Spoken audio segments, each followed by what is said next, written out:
when did you said that you always wanted to coach, so that's an itch that you always wanted to scratch. So how did you first ever scratch that itch? I think, like I said, I mean, going back to like that time period, my daughter was born. I got to, coach at a I think it was like a youth organization. It was like it's called Youth Places, but they had like a summer league, and that was my first time actually taking 10 guys and going all over Pittsburgh and playing games. So I was like, man, and I just saw how the guys responded to me, right? And then I think being a former player, when guys realize that you played and where you played and stuff like that, they respond to you a little differently. So I was like, man, I could really make an impact and do some things. So that was my first kind of introduction to coaching. But I thought, and these are young dudes. These are young. Yeah, babies. so those were like, I would say middle school back then. So how did their parents respond to like, yo, it's Lockhart that I used to watch on TV? I'm pretty sure some of them are Pittsburgh fans. So right. How did their parents respond to you coaching their babies? Right. I mean, it was interesting. Like a couple of the parents would, they would kind of recognize me and know and be in Pittsburgh, but it was, where I was working was, and I know we just talked about the communities, but it was like, in the hood. Yeah. So, a lot of them parents, they weren't really like basketball fans or whatever. They were just, so the group that I had were young men that probably needed mentors at the time. So that was kind of the group that I had. Okay. So some of them, didn't have dad around, and moms might be out doing something else. So it was, it was that kind of group. Okay. But there were some people that did recognize me when we would go to certain tournaments and things like that. But it was, like I said, I think, my thing was just the way they would respond to me, and that was major. The way that things were set up, was me trying to get into coaching after the fact. But I would watch like guys that I played with, and now they're coaching AAU, or they're coaching different levels, and that kind of gave me the itch. It was like, oh, I could probably do this. So, but that was my first introduction, to it. Most definitely. So, take us through your coaching journey and your various stops up until where you're currently at right now. Okay. So my first college coaching situation was Lincoln College of New England, and that was in Connecticut.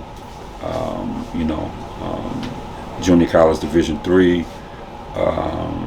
We got a lot of guys from New York to go up and be on that team. We had some guys from Cleveland, some guys from Jersey, but just put that team together. Made a run. We ended up winning the regional championship. Went to the nationals. My first year coaching was kind of crazy, but that was my first stint, which was a positive stint because once again I got guys that that I recruited to go up to Lincoln, and that was something, because now you got a program that has really never won anything, and then they're put on the map with going to the nationals. So got a ring out of that. Then went to got the opportunity after that year to be the director of operations at FIU, at Florida International University. You were at Lincoln. You were the head. I'm sorry. I was the assistant coach there. Okay. Yeah, I was the assistant coach there. So unique, right? Experience in itself, because now you got an assistant coach, transitioning to the D1 level. Yeah. So I was able to be director of operations at Florida International University, FIU, Conference USA. The head coach around that time was Anthony Evans. Okay. Anthony Evans. That was the dude that left for HBCU. Yeah. Right? So Coach Evans, when I got there, I think it was year 2 for Coach, but 2 years prior, He was at Norfolk State. Okay. And they had beat Missouri. Missouri, all right. In the NCAAs, and I think Missouri was like the 2 seed or something like that. They might have been the 3 seed, but in any event, that was a big win. And I remember it being a big deal about him being able to get a job out of, because like, you know, HBCU coaches be staying. I mean, Coach Jones, he been there for however long, and I'm pretty sure, man, he deserved bigger offers, man. He deserved bigger offers, because he's done his fair share winning too. Yeah, he's done it, right. Yeah. Exactly. And at that time, like you said, coaches weren't really making that transition. Yeah. So, you know, from the HBCUs, man. But he knocked Missouri off, and he got the opportunity. So, and you know, Coach is actually a Brooklyn guy also. So, you know, the New York connection obviously helped. And that was my first, you know, and only up until this point, at least, you know, Division I stop. But so I was able to on that staff though, didn't you? Yeah, so I was able to do the director operations for 3 years, which was significant because I learned a lot.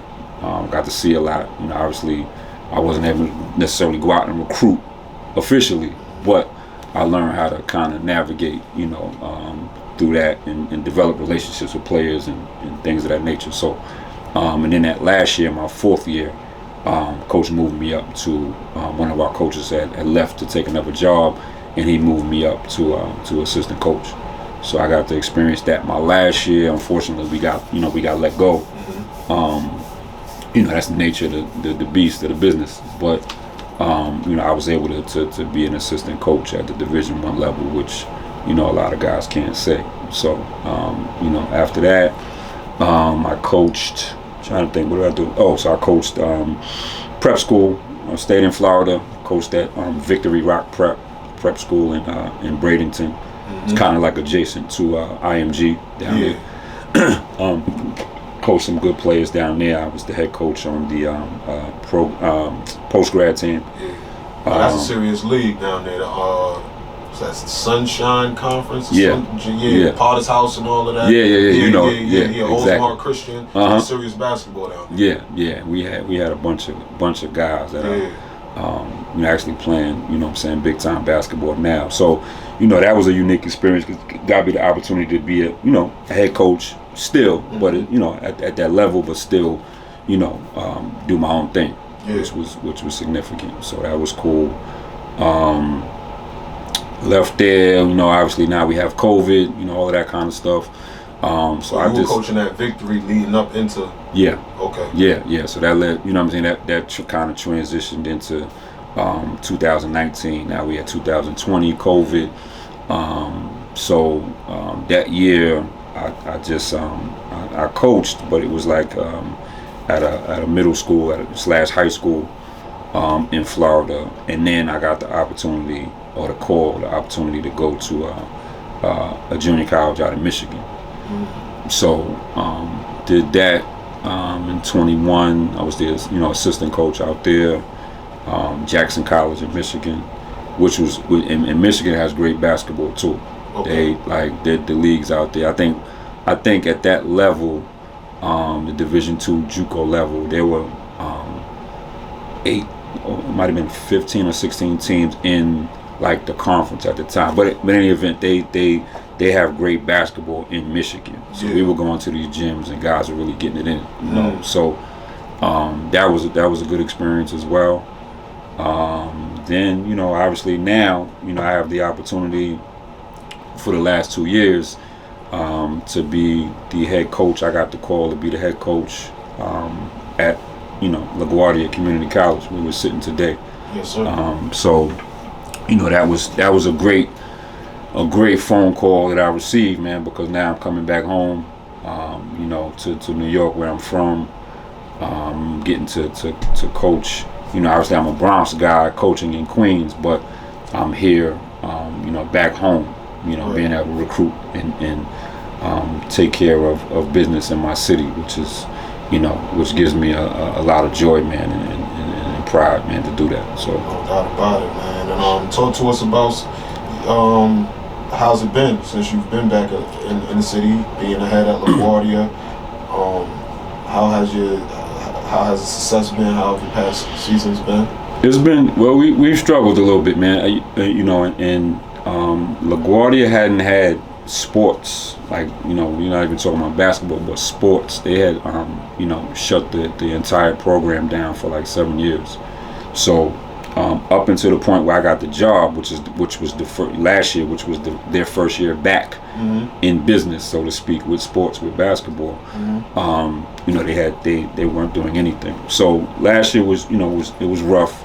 When I got the job, it was a little late to recruit that first year. I had to kind of fill in the roster and get some players that probably I would say never played organized basketball before. So I kind of put it together, pieced it together, and made it work. But we didn't win as much, man. So that last year was a struggle. Going into this year, we did a little better. We won a few more games, but I was able to come across a young man that became All-American, this year. Right. He was Conference Player of the Year, Regional Player of the Year, and he was named First Team All-American at the Juco Division III level. And he, he's kind of single-handedly, got us back on the map in terms of, and who's this young man? People wanting to come here. What's the name of this? His name is Arthur Dukes. Gotcha. Yeah, his name is Arthur Dukes, man. So he, we developed a relationship last year, and he decided to come, and we like I said, we just stayed in the gym and worked on his game. But he's done some big things here, which has led to the resurgence, I guess. And I know next year we got a lot of guys coming in, man, a lot of guys that can contribute. So we'll be better, way better next year. Most definitely. What has evolved into your coaching philosophy thus far in your coaching journey? I just think experience. So I go, I try to adjust, right, with the teams that I have. But initially, the way I think is you have to have a positive mindset, man. So my philosophy, like I said, once again, I talk to these guys about life, probably more than basketball. But going into it, I think you have to develop minds. So, one of the things I learned, like I said, from Coach Howland at Pittsburgh is you got to talk to guys first. You just can't put them on the court. You got to see where their head is at. You got to see where their mental is at. And then we kind of go from there. So, when I go into an experience, I look at things positively, and then I say, how can this guy benefit the team? Obviously, you want players to develop individually, but if they don't, not if they don't, but if they don't understand that, we have to go, kind of another route, right? So, with my philosophy, man, it's more like a positive mindset philosophy. I do a lot of teaching off the court, even before we start on the court. So, and then when we get on the court, it's discipline. You gotta be disciplined. So, for me, positive mindset, and then just a philosophy of hard work. You know what I mean? Just if you don't go into a situation and think that you have to work hard, then you got something coming. You know what I mean? You got a rude awakening. So you got to be ready to work hard. And I think just adjusting with the times, because if I go into a situation with a mindset I might have had 10 years ago when I first started coaching or whatever, then I'm gonna lose. Once again, transfer portal, NIL, so I gotta adjust, my thinking. So I keep an open mind, with my philosophy and things too. Some things obviously I don't waver on, like the discipline, like the hard work, but I try to adjust with the players I have, and I think that's what makes me relatable, and I think that's what makes guys take to me, because we they can come in here, we can shut the door, we can have a conversation about life, anything, family, whatever the case may be, and they're like, oh, now coach really cares. It ain't just, once again, at this level, you're not getting too many NBA guys come out, so we got to talk about life. We got to talk about other things. So like I said, for me, it's been a good experience so far. But I hope to you know what I mean, to see the fruits of my labor, you know, because I know we work hard here, so you know, we're gonna make it happen.